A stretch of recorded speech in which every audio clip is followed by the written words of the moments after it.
Hey, good evening, everybody. I hope everybody had a blessed day. The weather was great. It could be better, but it's better than that cold stuff we've been getting lately. So I hope everybody had a blessed day and did something productive, enjoyed the weather, got some air. It's that time again, so I would like to go into another discussion.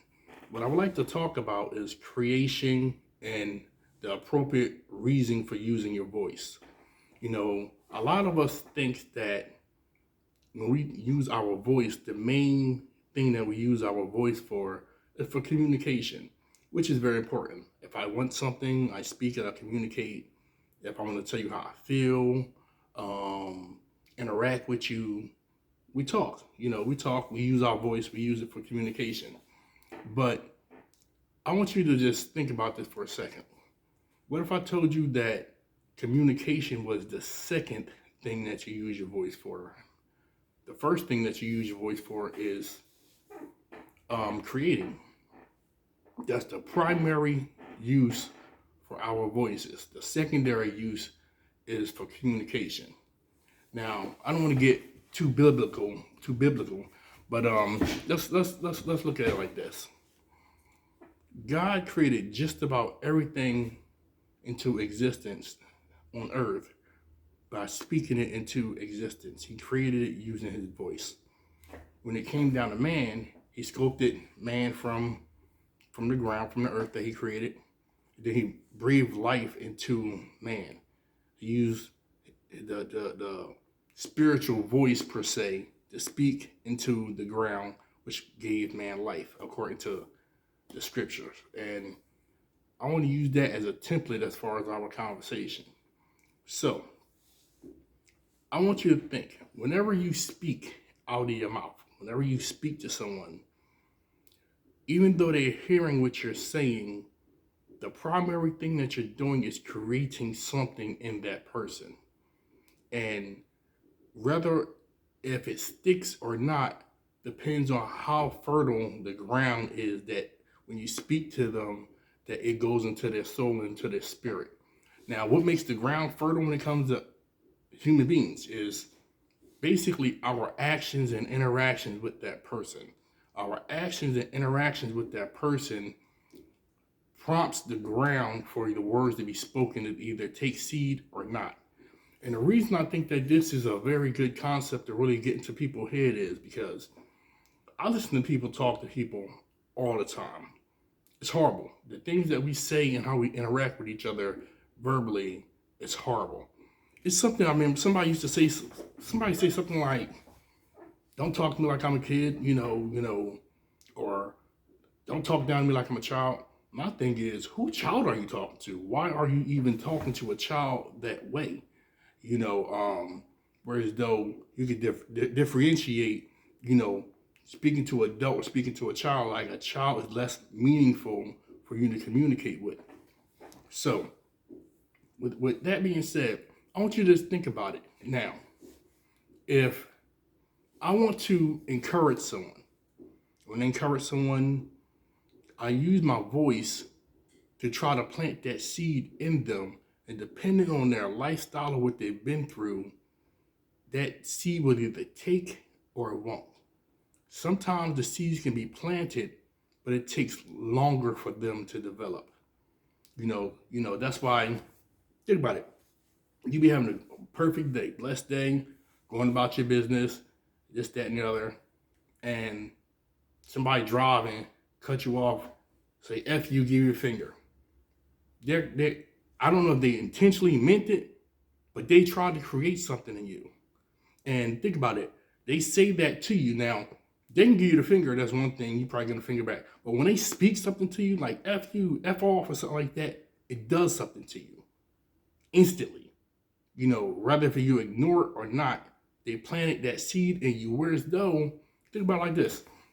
They planted that seed in you, whereas though your whole morning or your whole day could be thrown off by that one verbal thing that they said and created in you. You spend the rest of your day at lunch break thinking about how they cuss you out, or gave you a finger or something like that, and that would destroy your blessings for the whole day. That what they said will take root into your soul and your spirit, depending on who you are. Some people, that type of stuff don't bother them. They're like, man, go ahead, keep on driving. And that could be their personality. That could be the type of day they're having. That could be the type of things that was instilled in them or interactions with them, so that seed don't take fruit like that. Other people, that seed probably can take fruit a lot more faster because there's something in their environment and their spirit or something like that, and they'll just go off. And that one planting of the seed can actually throw your whole day off. It can throw your performance off at work. It can throw your performance off if you have a maid or something, your interaction with your kids, because you think about that one thing that happened all day, that one verbal gesture of creation that got into you. And it works the same way. When people listen to inspirational speakers all the time, and they think that they're hearing something, they're actually watching a person create. The person is deliberately trying to create something in you and hope that your experience and the things that you've been through will allow the seed to grow. Now, here's the thing about creation when you use your voice. Sometimes when we use our voice to deliberately create in a positive way, I'll put it like this, in a positive way. Let's go to a positive way. You may use your voice to create in a positive way. You may get the environment right as far as the person's spirit, by treating them a certain type of way or showing them that you're genuine. And you start speaking affirmations into their life. Now, as human beings, we want to see the fruits of our labor. All seeds that's deliberately planted isn't meant for us to nurture. It's not. And sometimes we give up on people thinking it's our job to produce the seed and harvest it. Sometimes our job is just to plant the seed and keep it pushing. Yes, I know it's human nature. You want to get a bang for your buck, or you might really want to be you might really want to see the person grow and be a part of it. But that initial seed is the beginning. That's the main thing. So if you got people out there and you're really into mentoring or speaking over people's life, I don't want you to get discouraged if you don't see that fruit develop, and someone else may develop the fruit. I don't want you to feel like you're left out or that you wasn't a part of the creation process. A lot of us that still alive today in this generation are only here is because of the blessing of a mother or grandmother. Someone else created something that we could not see, that went forward in time to the point where as though we needed it, so that when the time was right for that seed enough to develop, we knew where to go and how to begin letting it develop. So sometimes you can plant a seed and it won't develop or grow or take shape for decades, but it was planted. Now, on the flip side, you nasty foul-mouthed people that don't watch your tongue. I like people that say, well, I just say what's on my mind. I just say whatever comes to mind. That's a very, very, very dangerous thing to do. Speaking without processing and internalizing what comes out your mouth, that means you're just throwing creation at the wind. You don't care what you're creating, but you will care about the fruit that it bears.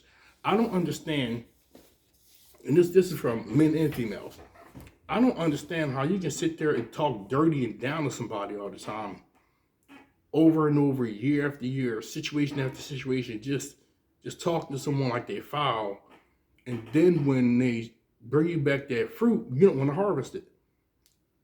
You didn't sit there and planted all them bad seeds in that person, tell them they ain't gonna be nothing, calling them names, degrading them, making them feel down about themselves. All them seeds you done planted. And then when a person is sour because it's bad fruit, you don't want to deal with it. You don't want to deal with it. You took all that time in creating. The thing is, you can create good or you can create bad. But the thing is, you do take part or responsible for what you create. Just go for males and females.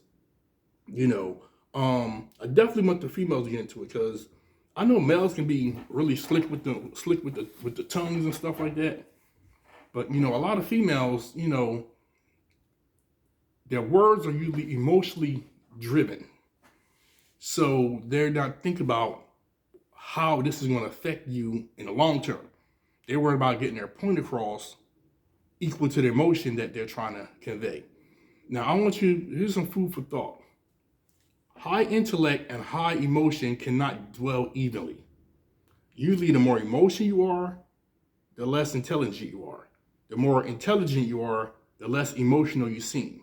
You would need to try to find a fluctuating balance to be able to get what you need across to that person. So when you're talking to somebody, and that's like, I curse. Yes, I do. I try not to, or I try not to use a lot of profanity. Because my thing is, if I'm cursing all the time and I'm putting that out in that energy out into the atmosphere, if someone talking to me regularly and they start cursing at me back or something like that, how can I be offended? How can I plant that seed out there like that and not expect for it to come back to me? And sometimes when you plant seeds, you get a great harvest, whether it's negative or positive. Sometimes you plant seeds in people and they come back and tell you about what you did for them or what you said, and you probably don't even know that you're planting seeds. That's how powerful it is. Every time you open up your mouth, you're creating. So there'll be times you can have people come back and tell you how something you said in a regular conversation, how it meant them, how it meant so much to them, or how it kept them from committing suicide, or how no one's going to talk to them that day and they was thinking about ending. You have no idea how powerful the creation of your voice is. So when you talk to people, when you speak to people, from this day forward, I want you to challenge yourself and think about what is it that I'm trying to do when I open my mouth, besides just talk. Because when I open my mouth, I have the power to create. There's a saying my bishop says. He says, what you get into you. I don't care how strong you are, there is some truth to that. And that goes as far as, even talking. Now, there's a group, a friend of mine, he curses a lot. I get on about cursing. But the longer I'm around him, I have to start counting. And I notice I curse a lot more because that's his dialogue and that's the way he communicates. It's just standard for him. And even though I might be like, man, you cussing a lot, man. Like, eventually I start and I have to catch myself, because that's a dual creation situation. We're having a conversation, we're being intellectual, we're conversating, and we're creating at the same time. Creating a flow into each other as far as the conversation that we're having. So I have to catch myself sometimes. Even my daughter, like, cursing isn't a terrible thing. But you have to be careful the energy of the words that you're saying.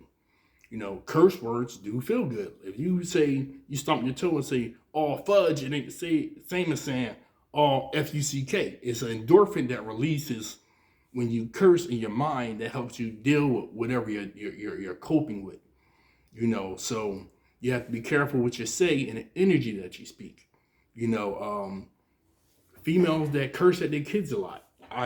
Or guys, oh God, it don't matter who you are, male or female. But the reason I say females is naturally, not always, but naturally, females are the genuine nurturers in the family. When it comes to the kids, they're the genuine nurturers.